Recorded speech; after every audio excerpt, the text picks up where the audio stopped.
with me today, I have Father Zach Schaefbauer. Welcome, Father Schaefbauer. Thanks, Renee. It's good to be back. Yep.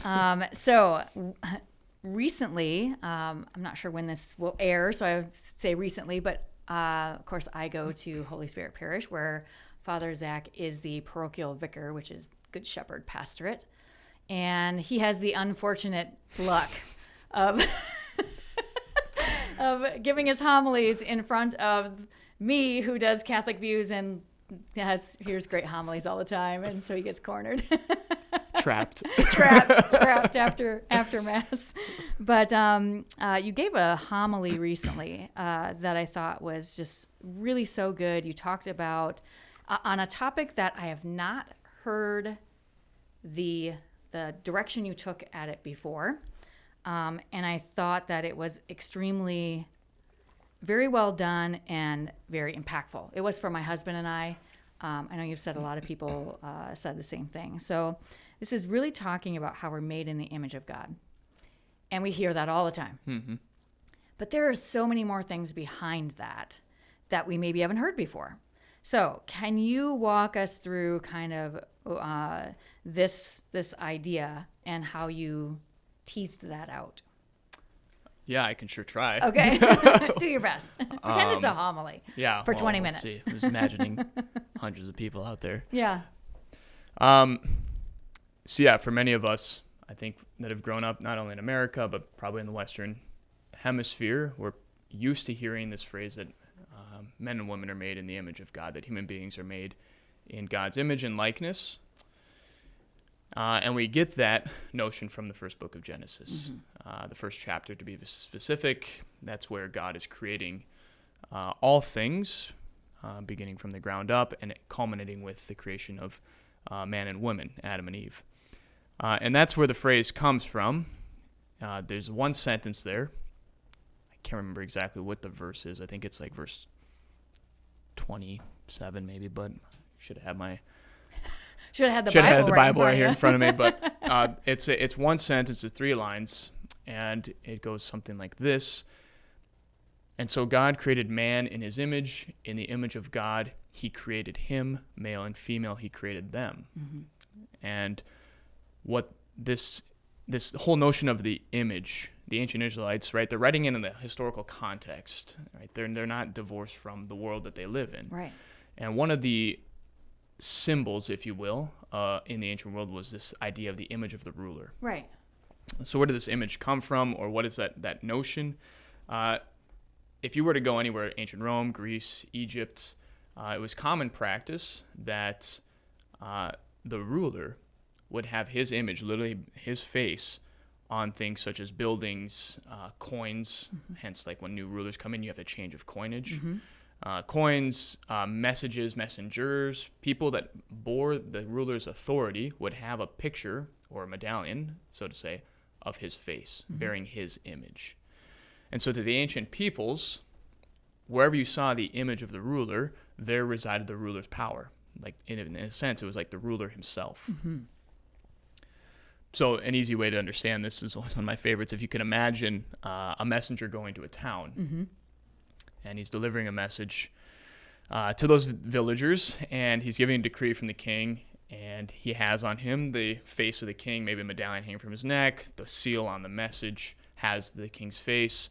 He reads this proclamation, reads this decree, and then says, this is what the king says. This is the king's orders. Mm-hmm. And if the people were to actually not like or disagree with that decree, so much so that they killed the messenger, the crime they commit is not just simply murder, but regicide. Okay. So it's as if they killed the king himself. Oh, because wow. Whatever you do to the image, you do to the ruler.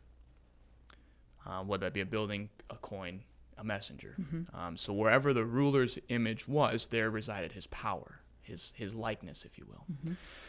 So the Israelites, as they're trying to give the world, through God's influence, a better understanding of why things exist and what things exist for, they apply that notion of the image to human beings because they look around, they say, yeah, we human beings are like plants and animals. We've got very similar features, very similar characteristics, but there's something different about us. There's something, in a sense, divine or something we share with God. Mm-hmm. and it must be therefore something of his power. Hence, the Israelites said that man and woman are made in the image of God. That is, they have impressed upon their very nature what it means to be human, the powers of God, be it the knowledge of truth, to know truth, I guess, and to love goodness. And you put that together, you call it free will. Right. So this is very profound, because for many of the ancients, as they're putting together their own stories of creation or why things exist, almost every society, or I would probably every society that we're aware of, had a very pessimistic view of human nature, that we were created for slavery to the gods, that we were created for the gods' pleasure and for nothing else. So it's actually a very fundamental shift in thinking when the Israelites present it as actually human beings are not just simply creatures to be trotted upon or alive just to be slaves. Human beings are actually instances of God's image. So then that whole sentence I just recited at the beginning of this, that man is created in God's image, in the image of God he created him, male and female he created them. If we just break that down really quick, the first part of that is generic, meaning in the image of God, God created man in his image. Man there is the species. So all human beings, to be a member of the species, have to have an intellect and a will, the ability to know and to love. Whether or not they use that, it's a different story, right? But as long as if they're a human being, they have the capacity to know truth and to love goodness and to have free will.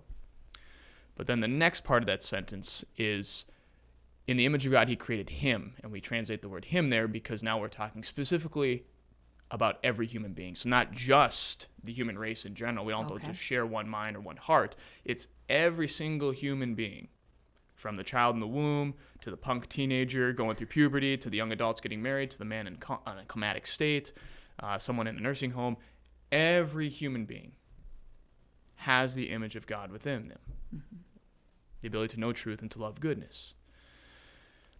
And then the final phrase there is that in the male and female he created them. Well, these Israelites were not naive. They're looking around. They say, well, there's not just one type of human being. Right. There's two. They look different. They think different. They act different. But there's this difference is not something to be divisive, right, to see as separation, but rather not only do I as a human being bear the image of God, but even I as a man bear a particular image of God, that is the masculine image of God. Whereas you, Renee, bear the feminine image of God. And in a sense, then, we are lacking in some image. Oh, right. So the Israelites then make a profound statement about marriage, is that the fullness of the image of God is found in the union of the spouses.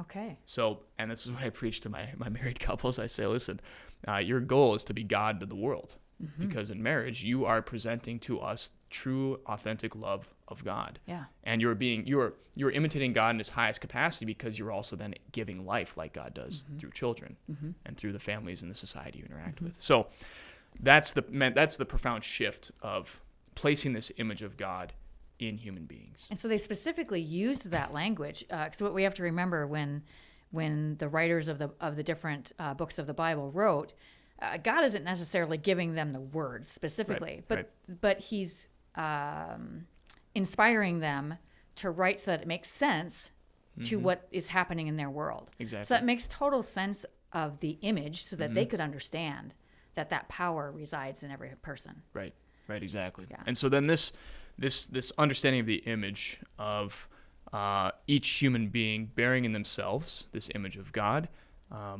has two effects. So the first is this, that the whole end goal, if you will, of the human being, each human being, is to be like God.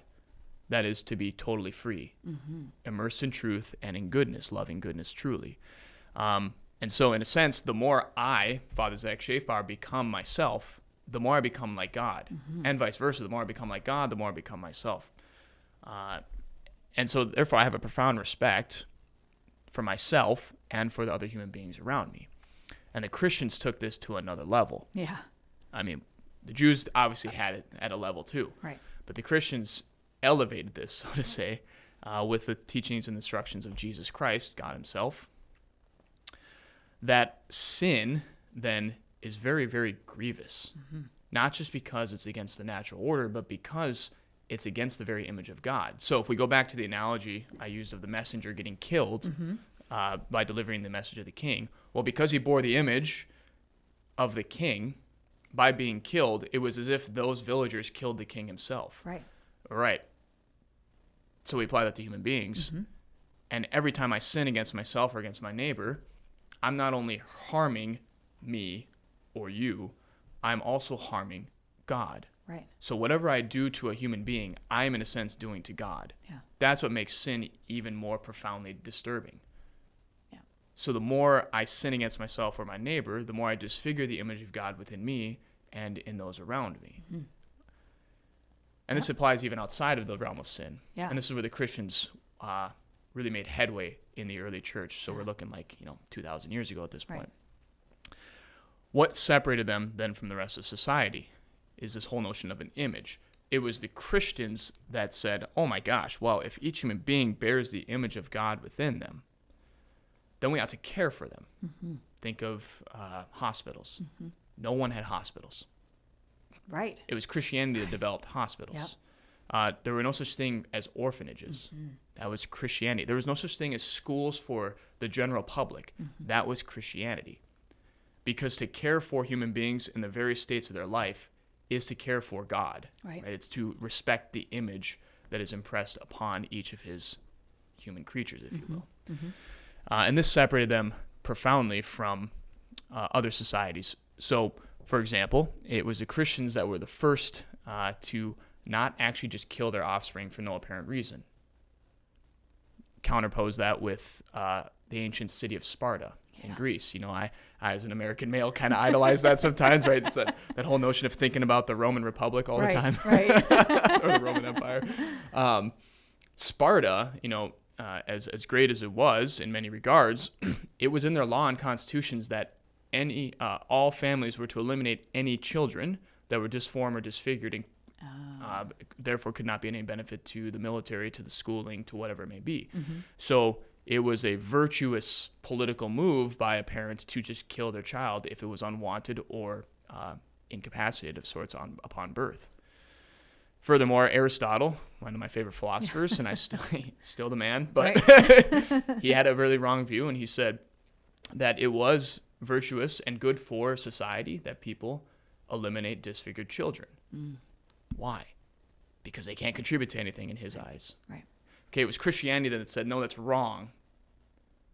It was Christians. It was no other nation. It wasn't Rome. It wasn't Greece. It wasn't ancient China. It wasn't some philosopher group in a back alley. It was the Christian faith that was the first to condemn this notion of killing innocent life for no apparent reason. Yeah. We don't just kill things, right? Because what I do to a human being, I do to God. Yeah. Okay. That's the image of God. And that's what's developed then in the Christian tradition, is that we uphold and respect life. We uphold and respect marriage. We uphold and respect each individual person insofar as we're trying to tend them away from sin and stuff. Because when I look at a person, I'm looking, in a sense, at the image of God, at God himself. Yeah. So I think so often, even though we hear this over and over again, we aren't really thinking about sin in that way. You know what I mean?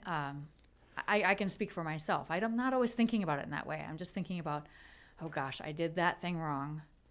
I need to go to confession or whatever. You're not thinking about that. You did it to God. Like you did something God didn't want you to do, but you did it to God.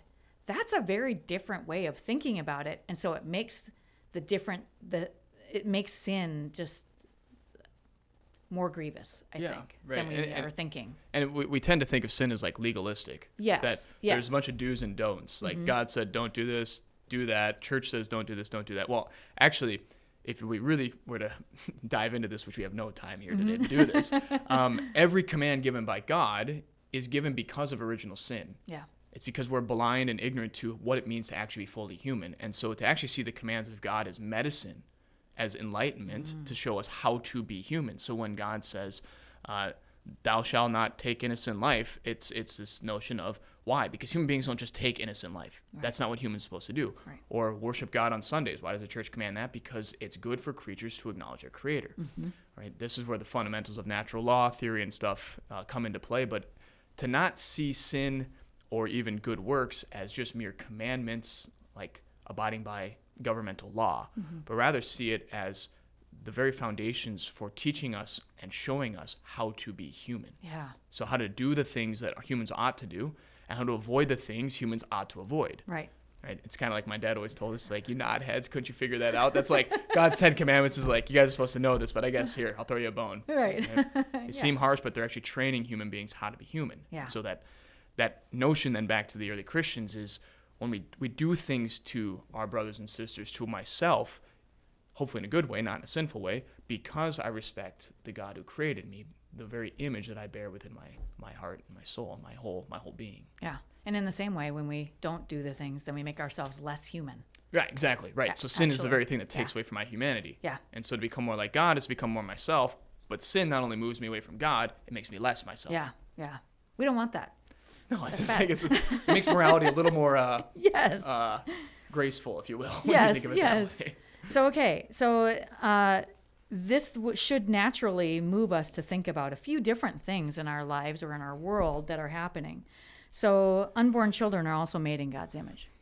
So, where should that, given what you just said, yeah. where does that take us in that realm? Well, so if we just think really practically and just look at the world, oak trees produce acorns. They don't produce maple tree seeds, whatever maple tree seeds Right. are called. Dolphins create dolphins. Cats create cats. Okay. Everything in nature produces an instance of itself. It doesn't produce some other species or some other creature. Right. So therefore, a human being, a rational animal, creates human beings, no matter what stage of life it is.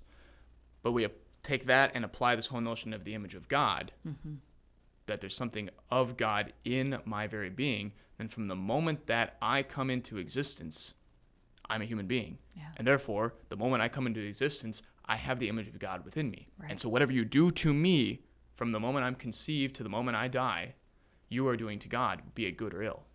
So that's the profound understanding there against modern day promotion of abortion. Right. Is some people say, well, that fetus isn't a human being. Well, that's a contradiction Right. because It has to be. all other animals produce their own kind. Yes. Yes. So from science, like the church is defending science actually by Yes. saying that that's a human being in the womb first and foremost, because that's just what animals do.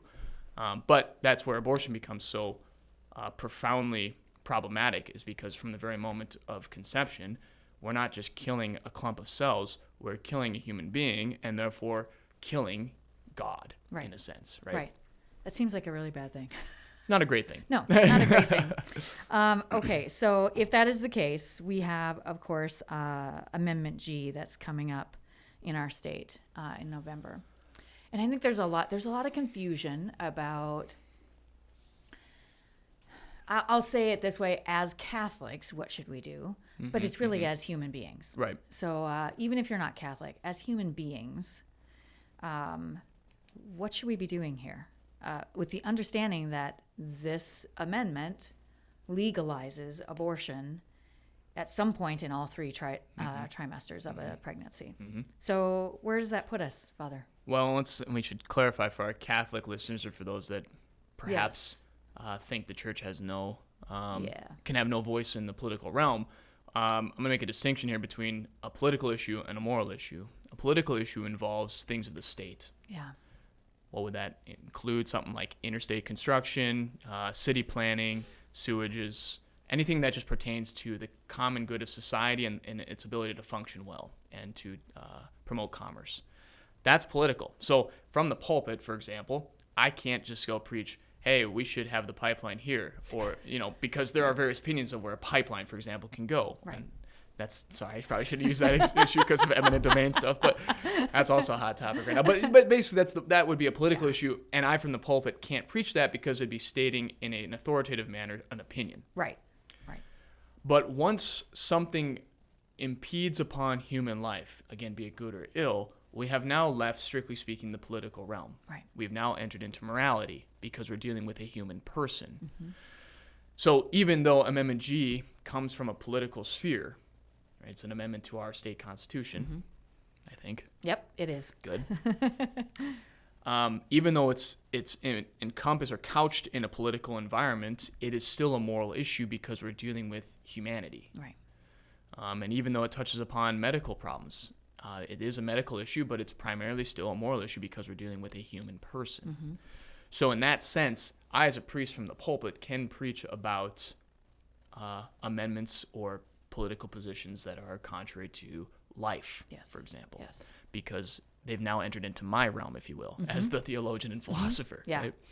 Right? So then I would just make that distinction here is where we as Catholics can talk about Amendment G, for example, publicly and say, yeah, the Catholic Church is against Amendment G, not because it's political, but because it's immoral. Right. It's promoting the destruction of innocent human life. Yep. And what is innocent human life for us Catholics? It's also destroying the image of God. Yeah. Now, for humanity in general, those that maybe are not Catholic, our understanding of the Catholic faith is that, if you just look at history, let's keep theology out for a second. Okay. If you look at history, Christianity gave the world hospitals and schools, for example. Or this whole notion of be kind to your neighbor, that's Christian. Right. I'll refer any viewers to the historian Tom Holland's book, Dominion, of how Christianity changed the Western world. It's a historical argument for everything we take for granted these days on being kind and charitable, like doing charity work, respecting our neighbor, as a lot of maybe modern atheists, for example, claim. That's all Christian. Right. None of that notion of respecting your neighbor, of doing charity work, of grabbing an unwanted child off the side of the road, none of that was found in the ancient world. If it was very sparse and it wasn't common. Right. The common notion was defend yourself only for you and at whatever cost you can. It was Christianity, though, that gave the world charity, kindness, and true authentic love. Why? Because we believe that, again, God is not imposing upon us, but he's showing us how to be human. And as I argue to those that are becoming Catholic, being Catholic isn't just simply conforming to Christ and his church, but is actually being human again. Yeah. Yeah. It's the faith that teaches us how to become fully alive. Yeah. So to anyone that's not Catholic, that is, or even just not Christian that's looking at this, you could promote Amendment G. You have the freedom to do that. But just understand your own policies, right? Why is it all of a sudden that when the child is born, it now has rights, but when it's unborn, it doesn't? Because that's still the same human being. So there's a contradiction. There's an irrationality. Or again, it's anti-science to take that position. Right. Well, and I think for us, I'm going to kind of pull together the two things you said. We have the power to think and the power to love. So if you understand that you can love and you can use your mind to know that this is the image of God or this is the image of our Creator, whoever you may believe that is, then you should understand that to take that life wherever, in whatever form it's in at its time, would be, I don't want to use the word sin because not everybody's going to use that. For Catholics, a sin. Yeah, sin. It's an evil. But yes, It's an yes, an evil, Yeah. and makes you less human. Right, and that's maybe the point I should drive home again to Christian and Catholic people who will be listening to this or seeing this, is at any point then, because it's Christianity that was the first to come out and start condemning, abortion very early on, 2,000 years ago, and promoting things like hospitals and such, then if at any point a Christian allows or endorses anything that permits abortion of any kind, they're actually in a sense ceasing to be Christian. Right. Because Christians defend life. That's, if you look at from history alone, Christianity was the first institution, if you will, to defend life. Right. That's what we do because it's the image of God that we're defending. Right. So to promote Amendment G in this instance would be to cease to be Christian, to cease to act like a Christian. Yeah. And that's problematic because we're called to be authentic. Yeah. So either you're in or you're out kind of thing, Yeah. right? But this is one of the fundamental issues for us because it all goes back to that notion of what we understand human beings to be. Yeah. We are made in the image of God, and what we do to the human person, we do to God. Yeah. Yeah. Father, that's all extremely helpful. That was a great re-representation of your homily with a little extras in there. Thanks. Because I don't remember it being. I was a little nervous. I don't remember it being 20 minutes before. Maybe it was, and it just flew by. I think it was 11 minutes. As you're listening to this, of course, we're a little ways out from the vote in November, but absolutely, we should be voting no on this amendment. If you have questions about it, if you have concerns or any questions about even what Father Schaefbauer talked about, any of your pastors or priests can certainly speak to this issue and just say, and just to walk you through if you have questions. So please don't hesitate to do that. We also have lots of information at sfcatholic.org/respectlife about this. So please check it out. Father Schaefbauer, thank you so much for sharing your time with us and your homily, and I really appreciate it. Oh, thanks, Renee. Yeah, thanks again for having me on. It was a pleasure. Thank you. All right. As always, you can find us at social media at at SF Diocese at Facebook, Instagram, X, and YouTube. That's it for us today. Hope you'll join us again next week for more Catholic Views.